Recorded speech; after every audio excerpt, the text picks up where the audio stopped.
आपल्यापैकी बऱ्याच जणांना हायपर ऍसिडिटी किंवा पित्ताचा त्रास असतो आणि याचे बऱ्यापैकी कारण हे जेवणाच्या वेळा न पाळल्यामुळे किंवा तिखट पदार्थ खाण्यात आल्यामुळे होतो असे मानले जाते. पण प्रत्येक वेळी हेच कारण असते असे नाही. जर नेहमीच ऍसिडिटी किंवा पित्ताचा त्रास होत असेल तर त्याला बरीचशी कारणे कारणीभूत असू शकतात.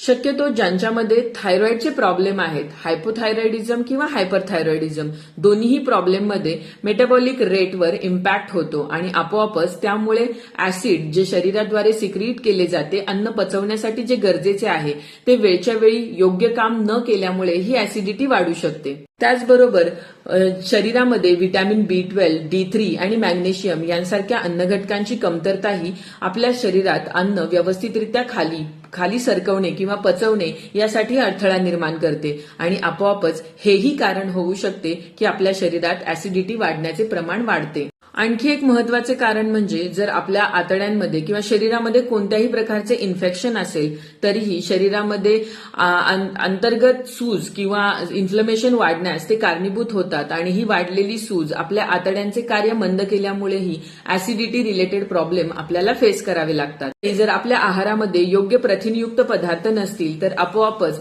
ही झालेली झीज किंवा याने झालेली शरीराचा लॉस वेळच्या वेळी भरून निघत नाही आणि त्यामुळे देखील आपल्या आतड्यांची कार्यक्षमता कमी होऊन ऍसिडिटीचे प्रॉब्लेम जास्त फेस करावे लागतात. वारंवार होणाऱ्या ऍसिडिटीच्या त्रासापासून मुक्तता मिळवण्यासाठी सर्वात प्रथम त्यामागचे कारण समजले आणि त्यानुसार आहार आणि आपल्या जीवनशैलीत जर आपण बदल केले तर नक्कीच आपण ऍसिडिटी सारखा मोठा त्रासही आपल्यापासून दूर ठेवू शकतो.